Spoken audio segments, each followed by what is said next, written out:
제가 사역을 하면서 가장 힘든 것이 무엇이냐라고 물으신다면 사람 이름을 기억하는 것입니다. 사역을 하다 보면 사역지를 옮길 때가 많이 있는데 그때마다 아주 곤욕입니다. 교회 그 요람과 주보를 가져다 놓고 이름을 달달달 외우지만 얼굴과 매치가 되지 않을 때가 너무 많아서 고생을 하곤 합니다. 그나마 노하우가 조금 생겼는데 가나다 순으로 외우는 것도 아니고 직분 순으로 외우는 것도 아닙니다. 정답은 잘 삐지는 순으로 외우는 겁니다. 선임 목사님께 살짝 힌트를 얻어서 이 교회에서 가장 잘 삐지시는 순으로 명단을 적은 다음에 그분들과 그분들 가족들 이름을 먼저 외우기 시작하면 이름을 몰라서 곤욕을 치르는 경우가 거의 줄어든다는 것을 저는 알게 되었습니다. 사실 지금도 가끔 이 대화를 하다 보면 그 성도님들의 이름이 기억이 나지 않을 때가 굉장히 많이 있습니다. 분명히 알고 있는데 머릿속에서 맴돌고 있을 때 그때 항상 이거 생각합니다. 그래, 삐지는 분을 빨리 외우자. 그러니 혹시나 제가 이름을 잘 기억한다고 해서 너무 좋아하지 마시고 혹시나 제가 이름을 기억 못했다고 해서 너무 서운해하시지 않았으면 좋겠습니다. 제가 이러한 단점이 좀 있지만 그럼에도 불구하고 얼굴 하나는 기가 막히게 잘 기억합니다. 제가 눈이 작아서 넓게 못 보지 깊게는 볼 수 있습니다. 한 번만 잘 인사를 했거나 아니면 같은 공간에서 조금만 시간을 같이 보내더라도 금세 얼굴을 기억해서 마트를 가거나 길거리 가다가 제가 먼저 그분한테 인사하는 경우가 꽤 많습니다. 그분은 저를 기억 못할 텐데 저는 한두 번만 봐도 얼굴을 쉽게 기억하기 때문이죠. 이러한 좀 장기 같은 게 있다 보니 또 하나의 능력이 하나 있는데 과거에 제가 알고 있던 한 사람과 현재 알고 있는 한 사람을 잘 매칭시키는, 제 머릿속에서 잘 매칭시키는 능력이 있습니다. 예를 들어서 지나가다가 어떤 분을 보면 저분 신소교회 최농찬 장로님과 닮았는데 이런 식으로 제가 기억하는 거죠. 또 앞에 계신 어느 분을 보면서 내가 초등학교 때 어느 선생님과 닮았는데 이런 식으로 이제 매칭을 시키는 일을 굉장히 잘합니다. 이런 식으로 제가 얼굴을 쉽게 기억하는 것 같은데 문제는 얼굴을 매칭시키고 기억 잘하는 건 좋은데 큰 단점이 하나 있습니다. 그것은 바로 얼굴만 매칭시키면 되는데 성격까지도 제 머릿속에서 매칭을 시킨다는 거죠. 어떤 나쁜 점이 생기냐면 그분의 성격과 그 과거에 제가 알고 있던 그분의 버릇들이 이분에게도 있을 거라고 쉽게 내가 너무 선입견을 갖게 되는 거죠. 그러니까 이분을 잘 알고 있지도 않으면서 그때 그분이 그랬는데 닮아있는 이분도 그럴 거야. 이분도 이런 성격일 거야. 이분도 이런 식으로 행동하겠지 라는 식으로 너무 쉽게 제가 선입견을 가지고 신뢰를 범할 때가 많다는 거죠. 물론 굉장히 많은 경우에 저의 선입견이 맞습니다. 제가 관상을 믿는 건 절대 아니지만 얼굴을 볼 때마다 저의 기억 속에 있던 그분의 얼굴이 같으면 굉장히 그분의 성격과 말하는 태도가 같은 경우를 굉장히 많이 발견을 합니다. 하지만 어쨌든 이것은 선입견이고 실패할 수 있는 가능성이 있는 일이기 때문에 저에게는 단점이고 잘못된 습관이기도 하죠. 어쨌든 저는 얼굴 기억하는 거 하나는 자신이 있습니다. 이런 저의 장기이자 특기 때문인지 제가 또 큰 오해를 하나 한 적이 있습니다. 바로 하나님에 대한 오해입니다. 사람들을 보며 너무 쉽게 선입견을 갖는 저의 잘못된 버릇처럼 하나님께도 제가 그랬다는 거죠.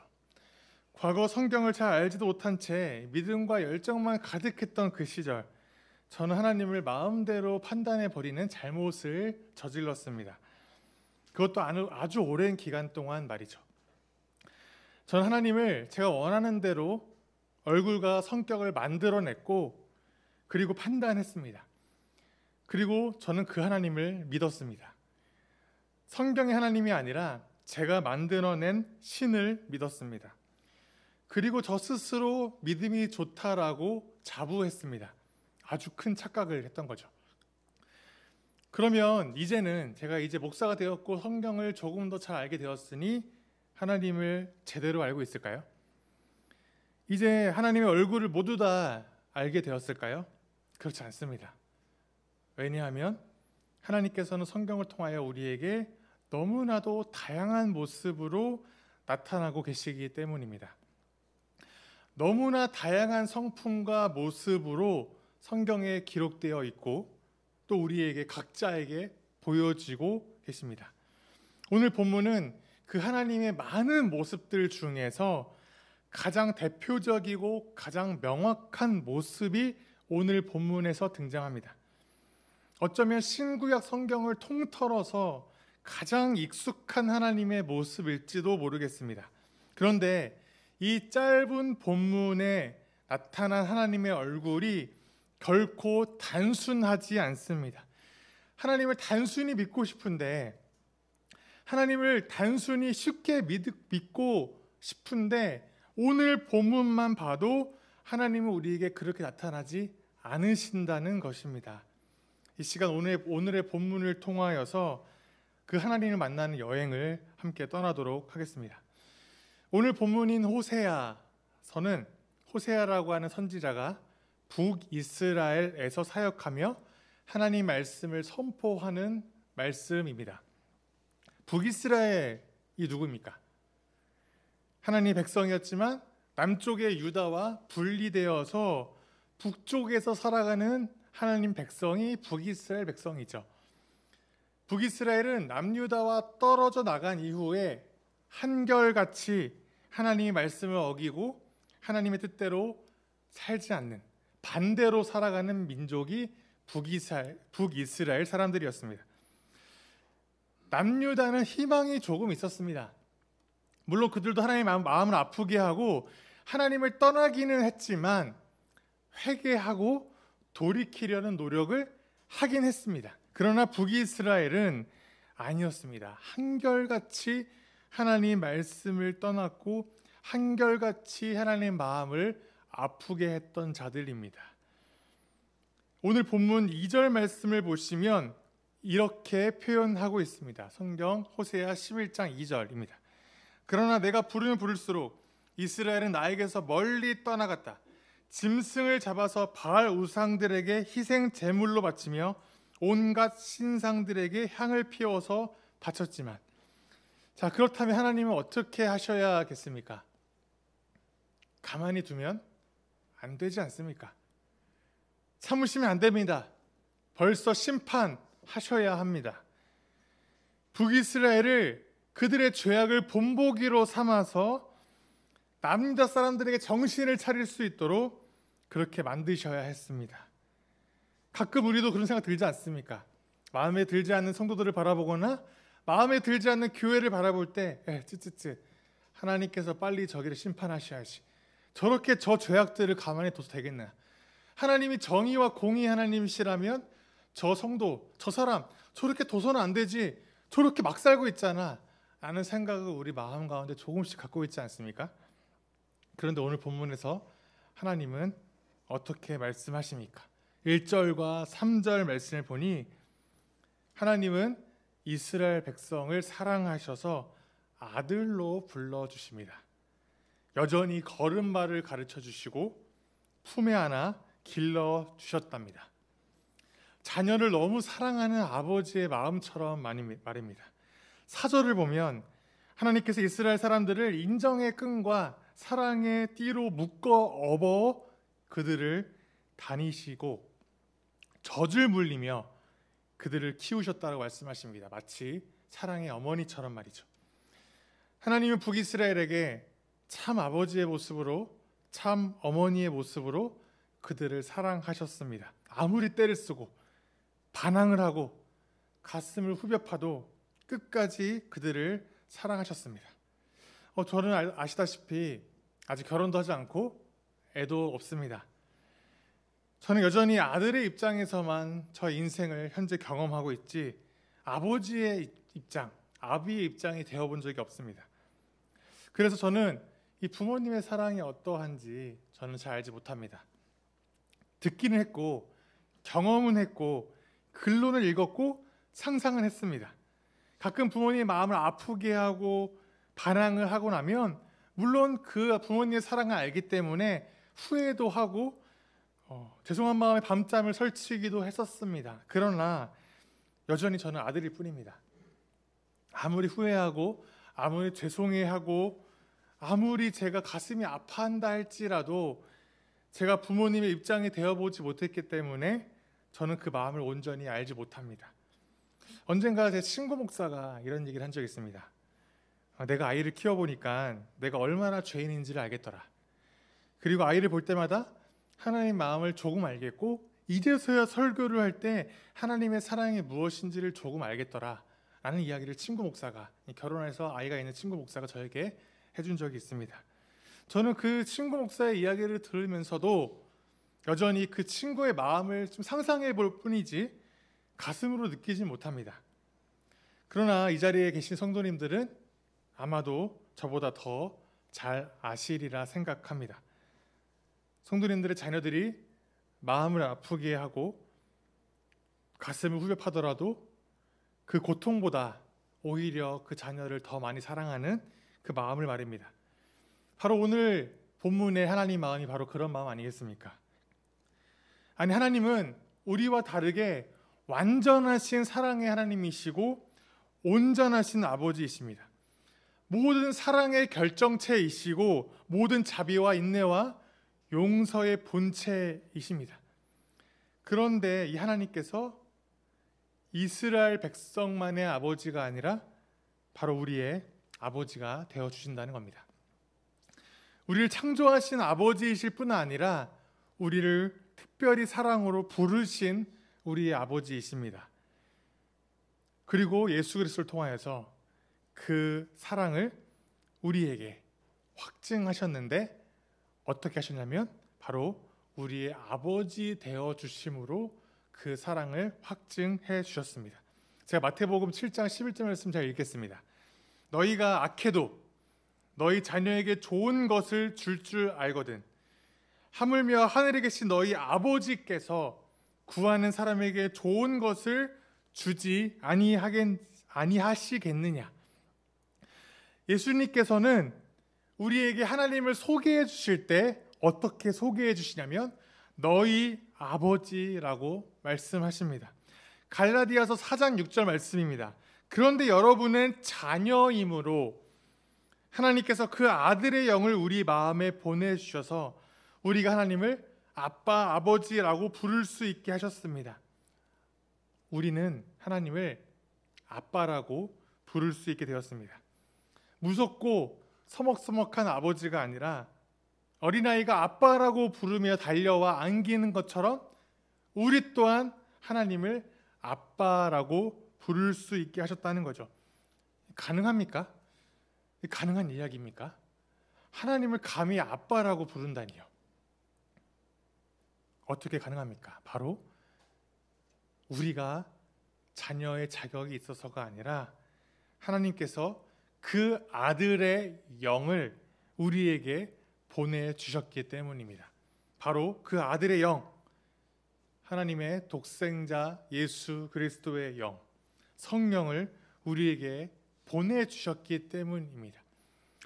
우리가 어떤 행동을 해서 자격이 되면 그 선물로 우리에게 보내주시겠다라고 약속하신 것이 아니라 우리가 자격이 없어 보여도 부족해 보여도 한심해 보여도 부끄러울지라도 아직 우리가 죄인 되었을 때 아직 우리가 연약할 때 아직 우리가 하나님과 원수 되었을 그때에 하나님 우리에게 찾아와 주셨고 독생자 예수 그리스도의 영 성령을 우리에게 주심으로써 우리의 아빠가 되셨습니다. 우리가 하나님을 아빠 아버지라고 생각할 때 종종 가슴 한켠에 답답함을 느낄 수도 있을 것 같습니다. 이 대한민국을 살아가는 우리에게 아버지에 대한 좋은 기억이 별로 없기 때문이죠. 대한민국 정책 브리핑 자료를 찾아보니까 이 현재 2020년 이후에 대한민국에서의 아버지에 대한 기억들이 긍정적으로 변하고 있다고 합니다. 하지만 한편에서는 아버지에 대한 언급 자체를 꺼리는 자녀들이 더 많아졌기 때문에 이런 통계 자료가 잘못된 것이라고 이야기하는 사람들도 있습니다. 그러니까 아버지에 대한 인식이 그럭저럭 괜찮은 사람들만 응답을 했기 때문에 전반적으로 통계가 괜찮은 쪽으로 흘러가는 것뿐이지 실제로 아버지에 대해서 전혀 언급도 하지 않고 어떠한 가치 판단도 하지 않고 심지어 남인 것처럼 생각하는 사람들이 너무 많아졌기 때문에 수치는 통계는 긍정적이지만 실제로는 더 아버지와 관계가 깨어지고 있다라고 평가하는 사람들도 있습니다. 그래서 우리는 하나님을 아버지라고 부르며 아빠라고 소개할 때에 우리 머릿속에 잘못된 이미지가 투영되어서 하나님을 오히려 오해하는 경우가 있습니다. 나의 그 아버지, 나의 그 고통스러웠던 아버지, 나와 서먹서먹한 아버지가 마치 하나님 아버지인 것처럼 생각할 때가 있다는 거죠. 그러나 하나님께서 우리 아버지가 되시며 하나님이 우리를 자녀로 부르셨다는 이 말씀은 우리가 상상할 수 있는 그리고 상상할 수조차 없는 참된 아버지가 되어 주신다는 의미입니다. 우리를 창조하셨고 직접 우리를 빚어 지으셨고 우리를 한 번도 포기하지 않으셨고 우리에게 참 사랑을 보이셨으며 하나님 자신이면서 동시에 독생자이신 예수 그리스도를 죽이시면서까지 우리를 구원해 주시기로 작정하신 그 아버지이시라는 말입니다. 그분이 우리의 아버지이십니다. 저는 그 아버지를 이렇게 찬양하고 싶습니다.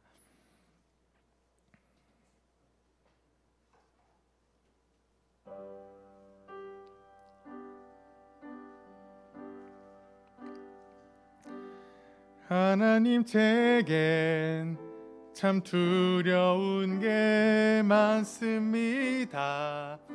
잘 모르는 것도 너무 많습니다. 부끄러운 일은 헤아릴 수도 없고 지치고 힘든 때에도 그때도 의연한 척 해야 할 때도 있습니다.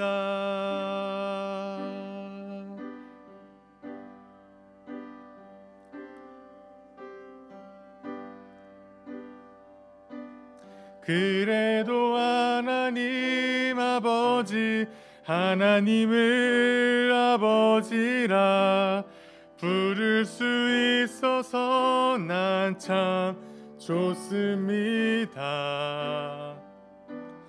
오 나의 하나님 아버지 하나님을 아버지라 부를 수 있어서 난 참 다행입니다. 오 나의 하나님 아버지 하나님을 아버지라 부를 수 있어서 난 참 좋습니다. 이 찬양입니다. 어려운 찬양이고 함께 합창으로 부르기는 너무 어려운 찬양인 거 알지만 우리 시간 한번 가사를 보시면서 떠듬떠듬 함께 하나님을 고백했으면 좋겠습니다. 함께 찬양하겠습니다. 하나님 제겐 참 두려운 게 많습니다. 하나님 제겐 참 두려운 게 많습니다. 잘 모르는 것도 너무 많습니다.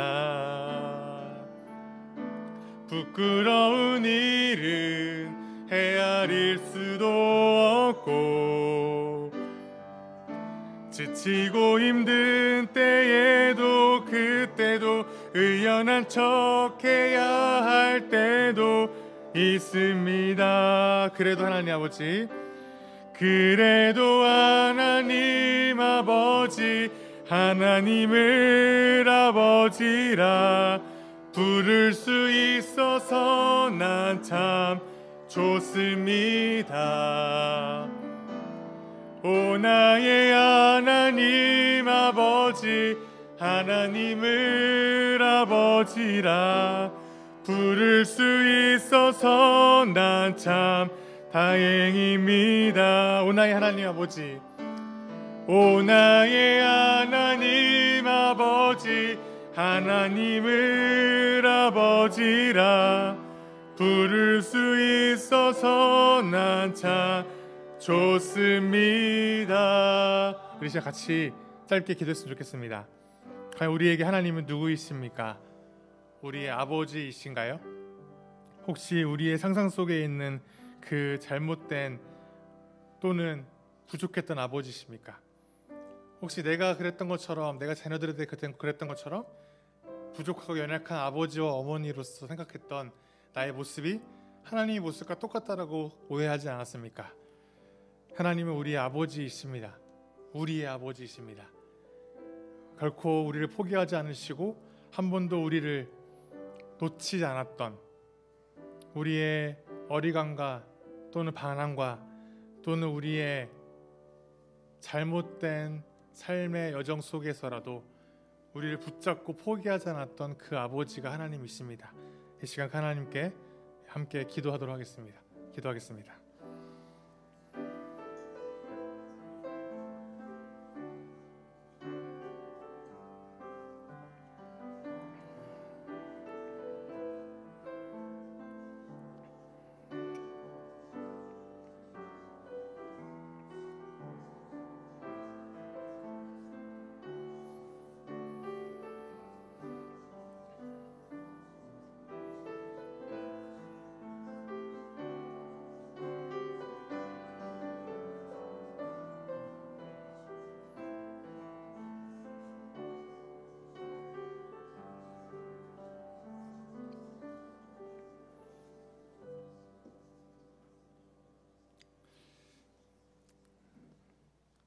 다시 본문으로 돌아오겠습니다. 지금까지 우리는 하나님에 대해서, 우리 아버지 되심에 대해 살펴봤습니다. 그런데 성경에 나온 하나님은 이렇게 단순하지 않으십니다. 우리는 하나님을 믿는다고 말하거나 또 하나님에 대해 생각하고 성도들과 함께 대화할 때마다 우리는 큰 실수를 합니다. 하나님이 내가 알고 있는 한 가지 성품만 가지신 하나님으로 우리가 생각하기 때문이죠. 제가 하나님에 대해서 이렇게 이야기할 때가 많습니다. 우리 하나님을 생각해 버린다, 생각해 버리고 만다. 무슨 의미냐면 그냥 내가 생각하고 싶은 그대로 생각해 버리고 만다는 거죠. 내가 원하는 하나님을 만들어 놓고선 또는 알고 있으면 더 이상의 생각을 멈춰버리고 그냥 그렇게 살아가는 사람들이 많습니다. 그냥 깊게 생각하기 싫어서 나 몰라, 하나님 그냥 내가 알고 있는 하나님만 믿을래. 몰라, 모르겠어, 그냥 됐어, 괜찮아, 난 내가 믿는 하나님이 이분이야 라고 생각하면 다행입니다. 차라리 문제는 하나님을 아는 지식을 갖고 다투는 게 문제입니다. 내가 생각했고 내가 만났고 내가 믿는 하나님만 정답이다라고 우기기 시작한다는 거죠. 그럼 너무 곤란해집니다. 내 믿음을 너무 대단하게 생각해서 나의 지식만이 전부라고 생각해 버리는 거죠. 그러니까 대화가 되지 않는 거죠. 대화만 안 되면 다행입니다. 싸우기까지 합니다. 내 것이 최고이고 내 믿음이 최고이기 때문이죠. 그래서 이 오해와 이 그릇된 믿음이 내 신앙의 전부를 차지해 버릴 때가 너무 많습니다. 오늘 본문에서 하나님은 분명히 우리의 아버지이셨습니다. 그런데 이어지는 본문에서는 어떤 하나님이 등장하시는지 말씀을 찾아보겠습니다. 5절 말씀입니다. 제가 읽겠습니다. 이스라엘은 이집트 땅으로 되돌아가게 될 것이다. 이스라엘은 아시리아의 지배를 받게 될 것이다. 그들이 나에게로 돌아오기를 거부하기 때문이다. 하나님은 사랑의 하나님이셨고 모든 것을 용서하시는 분이시고 기다리시는 얼굴만 갖고 계신 분이 아닙니다. 하나님은 공의의 하나님이시기도 합니다. 5절 말씀에서 이스라엘은 이집트 땅으로 되돌아가게 될 것이다 라는 말씀의 의미가 무엇일까요? 실제로 이스라엘이 저희 아프리카 북쪽에 있는 이집트 땅으로 실제로 이동해서 건너가겠다는 뜻일까요? 이 말씀에서 중요한 단서는 바로 1절 말씀에 등장합니다. 1절 말씀에 한 단어가 등장하죠. 무엇입니까? 바로 이집트입니다. 하나님께서 과거 출애굽하실 때 이스라엘 백성을 이집트에서 그들을 이끌어내실 때 그때 하나님은 이스라엘 백성을 통하여 그들을 향하여서 처음으로 그들을 아들이라고 불러주셨습니다. 출애굽기 4장 22절 말씀 잘 읽겠습니다. 너는 바로에게 말하여라. 나 주가 이렇게 말한다. 이스라엘은 나의 맏아들이다. 이 말씀은 성경에서 처음으로 등장한 표현입니다.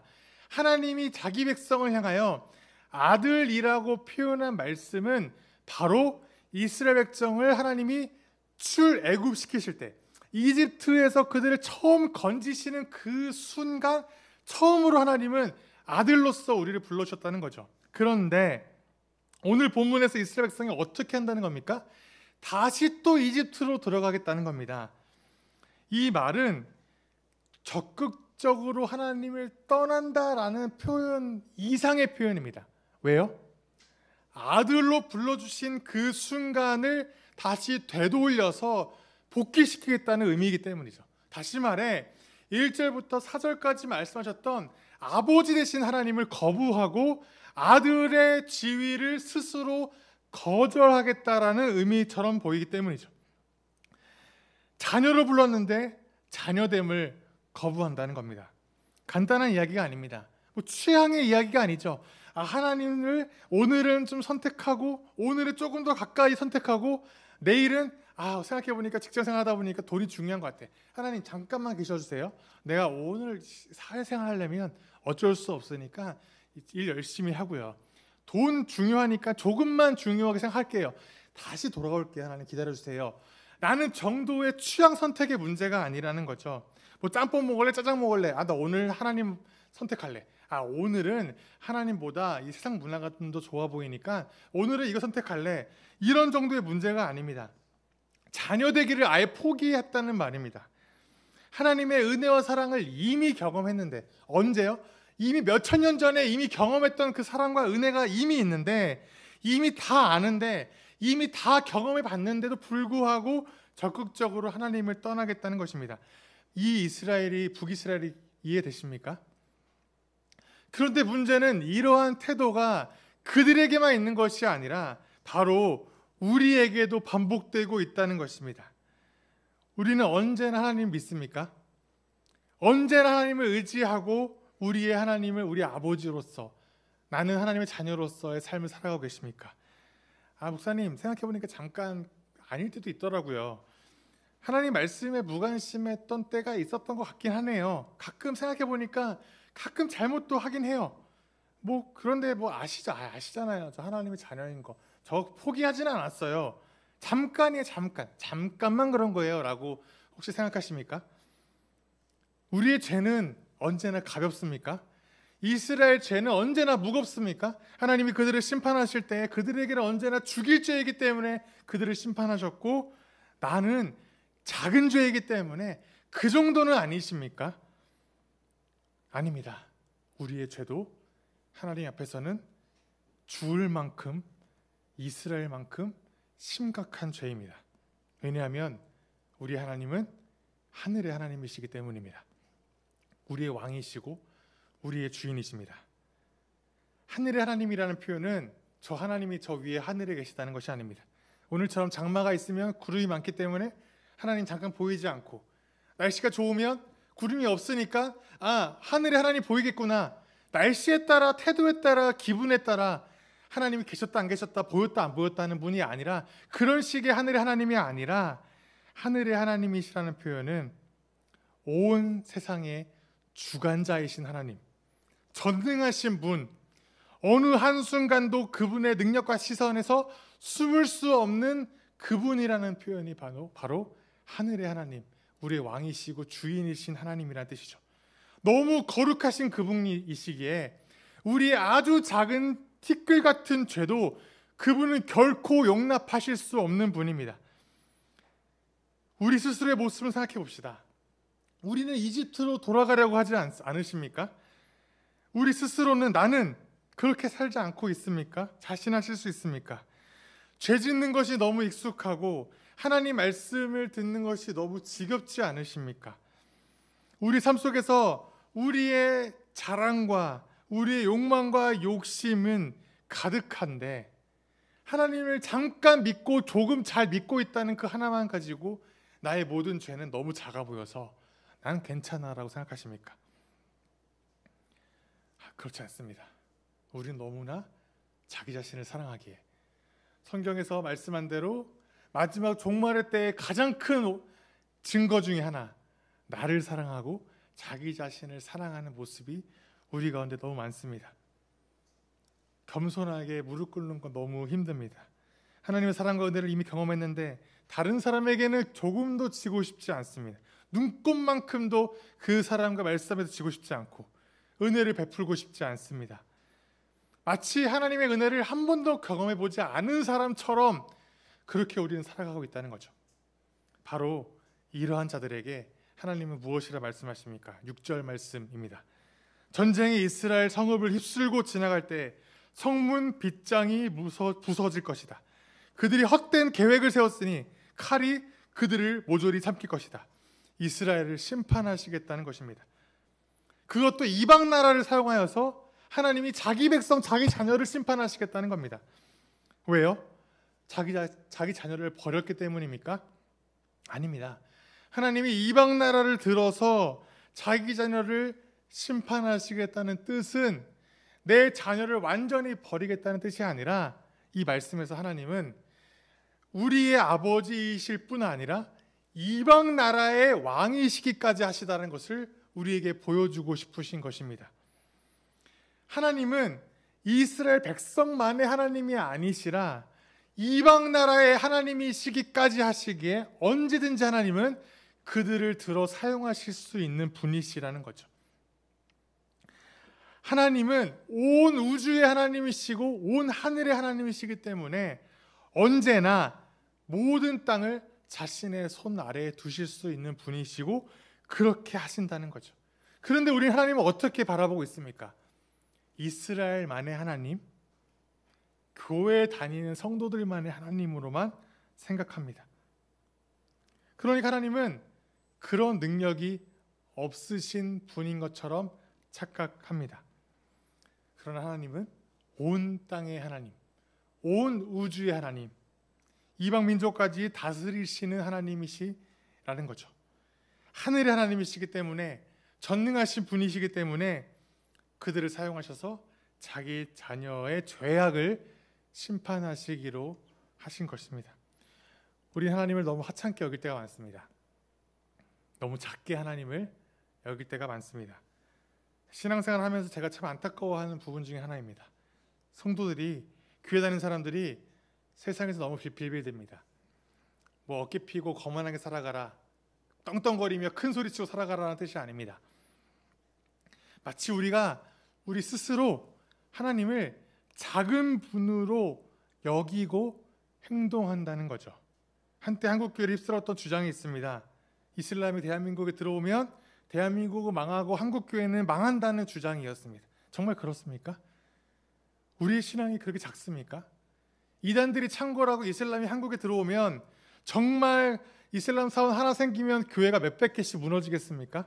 정말 우리가 그렇게 휘청휘청 우리 신앙이 그렇게 무너집니까? 하나님이 그렇게 연약하신 분이셔서 뭐 하나만 들어와도, 뭐 하나만 우리를 위협해도 마치 교회는 허물어질 것처럼 왜 그렇게 우리는 걱정하고 살아갑니까? 도대체 무엇이 두렵습니까? 세상의 권력과 돈이 그렇게 두렵습니까? 우린 너무나 비굴합니다. 돈 앞에 너무나 쉽게 무릎 꿇습니다. 교회도 돈 앞에 사죽을 묻습니다. 돈의 논리, 권력의 목소리가 너무나 무서워서 너무 쉽게 패배합니다. 복음의 가치, 하나님 말씀, 가르침은 너무 작아 보입니다. 이것 가지고 세상에 살아간다는 것 불가능하다라고 너무 단정짓습니다. 어찌 성도가 말씀만 가지고 세상에 살아갑니까? 세상의 논리와 세상의 힘과 그들의 가지고 있는 무기를 우리도 가져야죠. 우리도 부자가 되어야죠. 우리도 권력을 가져야죠. 우리도 정치권 위에서 높게 서야지만 우리 교회가 대한민국에 떵떵거리며 살 수 있는 거 아닙니까? 라고 너무나 쉽게 생각합니다. 이것은 너무 쉽게 패배하는 것입니다. 복음의 가치를 우리 스스로 너무 작게 여기기 때문이죠. 복음만 가지고 살아가고 말씀대로 살아가는 것이 우리에게 불가능할 것이라고 너무 쉽게 생각하죠. 온 우주의 하나님, 온 나라, 온 세상의 하나님, 온 땅의 하나님이신데, 그분은 그러한 분이신데 우리는 그분을 너무 작게 생각하여서 하찮게 여기고, 우리는 그 하나님을 그렇게 여긴 채 우리가 하찮게 살아가고 있다는 겁니다. 하나님께서 온 우주를 통치하시는 분이십니다. 혹시 이 사실을 상상해 보신 적 있으십니까? 정말 그분이 우리의 삶을 세세하게 섭리하고 계시다는 것을 상상해 보신 적 있으십니까? 마태복음 6장 26절 제가 읽겠습니다. 공중의 새를 보아라. 씨를 뿌리지도 않고 거두지도 않고 곳간에 모아 들이지도 않으나 너희의 하늘 아버지께서 그것들을 먹이신다. 너희는 새보다 귀하지 아니하냐. 어찌 우리가 그분을 떠날 수 있겠습니까? 어찌 우리의 죄악들을 너무 작고 하찮게 여겨서 그냥 저기 구석에 처박아 놓으면 하나님이 모르시겠지. 하나님은 우리를 그냥 용서하시겠지. 그저 하나님 우리 사랑 많으시니까 나는 그렇게 살아가도 아무 문제 없겠지. 다시 돌아와서 회개하면 용서하시겠지. 라고 너무 그분을 하찮게 여기며 살고 있지 않습니까? 왜 우리를 계속해서 이집트로 돌아가려고 합니까? 하나님이 힘이 없으니 세상의 힘과 이집트의 힘을 붙잡으면 내가 살 수 있을 것이라고 확신하시는 것 아니십니까? 10절 말씀입니다. 주님께서 사자처럼 부르짖으신다. 이스라엘 사람들이 주님의 뒤를 따라 진군한다. 주님께서 친히 소리치실 때 그의 아들 딸들이 서쪽에서 날개치며 빨리 날아올 것이다. 비록 이스라엘을 심판하시는 공의의 하나님, 하늘의 하나님이시지만 여전히 하나님의 음성을 듣고 돌이키는 사람들이 있을 때 그들을 여전히 아들, 딸로 부르십니다. 아들, 딸로 그들을 부르시고 여전히 그들과 함께 하나님 나라를 살아가기를 원하십니다. 그 하나님이 우리를 부르십니다. 왕이 우리를 부르십니다. 하나님께서 친히 진군 명령을 하실 때 온 피조물은 그 앞에 무릎을 꿇을 것입니다. 하나님의 자녀된 우리는 어떻게 하시겠습니까? 그 명령에 순종하여 함께 진군하셔야 되지 않겠습니까? 한 가지 예화를 이야기하면서 오늘 설교를 정리하려고 합니다. 제가 신학대학교 다닐 때 한 목사님께 들은 이야기입니다. 그 목사님께서 알고 계시는 한 선교사님이 계셨는데 그 선교사님의 이야기를 우리에게 하셨습니다. 그 선교사님은 인디안 지역에서 사역을 하시는 분이신데 어느 날 한밤중에 갑자기 문을 쿵쿵 두드리는 소리를 들으셨다고 합니다. 문을 열어보니 한 소녀가, 인디안 소녀가 겁에 질려 있더랍니다. 그 소녀는 술 중독에 빠진 아버지가 자신을 죽이겠다며 휘두르는 칼을 피해서 한밤중에 선교사님 댁으로 도망을 친 거죠. 그리고 한밤중에 문을 두드리면서 살려달라고, 자기를 집 안으로 들여보내달라고 그렇게 외쳤던 것입니다. 이 선교사님은 비록 자기가 선교하는 지역에 누구의 딸인지를 뻔히 알고 있지만 그럼에도 불구하고 그 자녀, 그 소녀를 버릴 수가 없어서 자기 집으로 보호를 해주었고, 시간이 지나고 결국은 그 아버지의 폭력성과 그 아버지의 문제를 들어서 그 소녀를 입양하게 되었다고 합니다. 이 소녀를 입양한 날 선교사님께서 이렇게 이야기를 했습니다. 자, 이제는 너는 내 딸이 되었어. 그러니 여기에 있는 모든 것은 다 너의 거야. 여기 냉장고 보이지? 이 냉장고에 있는 어떤 음식도 마음대로 꺼내 먹어도 돼. 나한테 물어볼 필요 없어. 여기 TV 보이니? 너 보고 싶을 때 TV 항상 언제나 볼 수 있어. 너가 필요한 거 있으면 언제나 얘기해. 나는 너에게 언제나 필요한 것이 있으면 다 사줄게. 그렇게 시간이 지났습니다. 그런데 이상하게도 이 소녀가 이 선교사님에게 어떤 말도 하지 않는 겁니다. 학교에 다니면 분명히 필요한 게 있을 것 같은데, 학용품이 필요할 텐데 그 어느 것도 말을 하지 않는 겁니다. 이 나이의 아이라면 먹고 싶은 것이 있을 텐데, 그것도 갖고 싶은 것이 있을 텐데 어떤 것도 사달라고 말하지 않는 것입니다. 선교사님 혹시 아이가 이 실어증에 걸렸나 싶어서 이 병원에 데려가 봤는데 시국이 정상이라는 이야기만 듣고 돌아왔다고 합니다. 그런데 어느 날 이 소녀가 선교사님께 쭈뼛쭈뼛 오더니 이렇게 이야기를 했습니다. 아빠, 신발끈이 끊어졌는데 신발끈 하나만 사줄 수 있어요? 이 선교사님은 너무 크게 놀랐답니다. 그리고 조용히 주방에 가서 혼자 조용히 눈물을 흘렸다고 합니다. 이 소녀가 드디어 말을 했기 때문이 아닙니다. 자기에게 필요한 것을 달라라고 이야기했기 때문도 아닙니다. 고작 신발끈 하나를 달라는 말을 이렇게 오랫동안 하지 못해서 슬퍼서 그랬던 것도 아닙니다. 이 선교사님이 울었던 이유는 이 소녀가 자기에게 아빠라고 불렀기 때문입니다. 사랑하는 성도 여러분, 여러분에게 하나님은 누구이십니까? 그리고 하나님은 하나님에게 누구이시며 하나님은 여러분에게 누구이십니까? 우리는 왜 이 자리에 앉아 있습니까? 왜 교회에 나오기를 결정하셨고 왜 예배를 드리고 계십니까? 여러분 왜 신앙이 되셨습니까? 여러분 누구를 믿고 계십니까? 이번 찬양 예배를 준비하면서 많은 고민이 있었습니다. 이 고민은 어떻게 하면 멋진 예배를 드릴 수 있을까가 아니었습니다. 어떻게 하면 이 예배 순서를 잘 짜서 모두를 만족시킬 수 있는 예배 순서를 한번 만들어 볼까도 아니었습니다. 성도님들께 새로운 경험을 시켜드려서 와 신선하다라는 경험을 여러분이 경험할 수 있도록 하기 위함도 아니었습니다. 제가 고민했던 것은 어떻게 하면 우리 하나님을 바로 알게 할 것인가, 우리의 신앙 고백 하나하나도 어떻게 하면 습관이 아니라 정말 우리의 신앙으로 고백하게 할 것인가, 우리가 찬양하는 분이 누구이신지 어떻게 알게 할 것인가, 우리가 예배하는 분이 누구인지 어떻게 우리가 느끼게 할 것인가를 고민했습니다. 사랑하는 성도 여러분, 우리 하나님은 우리 아버지이십니다. 그리고 전능하신 우리의 왕이십니다. 우리를 너무 사랑하셔서 우리가 고집을 부리고 내 멋대로 살려고 해도, 내 마음대로 예배를 하려고 해도, 우리의 연약함에도 불구하고 우리를 자녀로 부르신 분이십니다. 이스라엘 백성을 이집트에서 처음 그들을 구출해 내실 때에도 그들의 아버지이셨던 하나님은 그들이 하나님을 배반하고 말씀을 버리고 오만하고 교만할 때에도 끝끝내 그들의 아버지이셨습니다. 그리고 이 하나님은 아버지이실 뿐만 아니라 우리를 창조하시고 우리를 죄악을 심판하시는 우리의 하늘에 계시는 왕이십니다. 우리는 너무 쉽게 하나님을 내 입맛에 맞추어서 살려고 했습니다. 그런데 그분은 우리의 창조주이시며 우리의 죄악을 심판하는 분이시며 우리의 삶을 섭리하시는 분이심을 잊지 말아야 합니다. 어쩌면 우리는 조금 심하게 표현하자면 우리는 하나님을 멱살 잡고 우리 옆으로 끌어내리려고 했던 자들이었음을 우리는 고백하게 됩니다.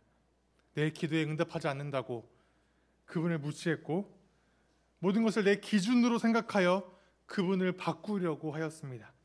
하나님의 사랑과 은혜를 싸구려 취급하였고 우리는 그분을 사랑하기보다 그분을 이용하려고 하였습니다. 그러나 하나님은 온 우주의 주인이시고 지금도 이 땅의 통치자이심을 결코 잊지 말아야 합니다.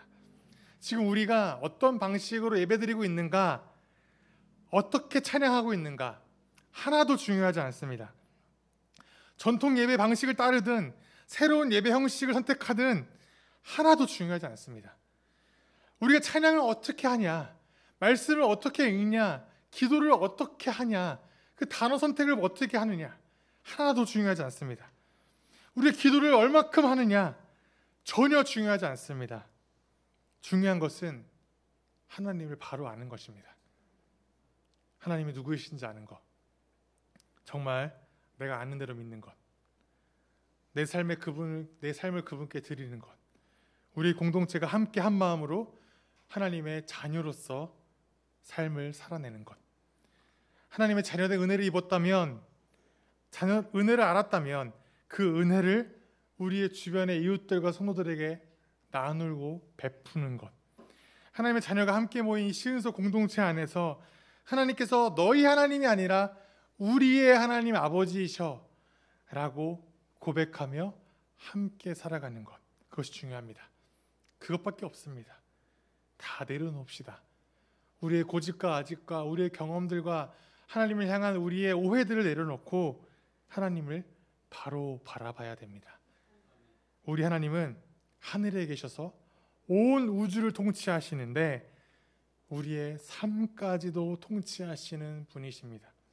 교회에서만 하나님이 아니라 세상에서도 우리의 하나님이시고 우리의 아버지이시며 온 우주를 통치하실 뿐 아니라 우리의 삶의 작은 호흡까지 통치하시는 우리를 사랑하시는 우리의 아버지이십니다.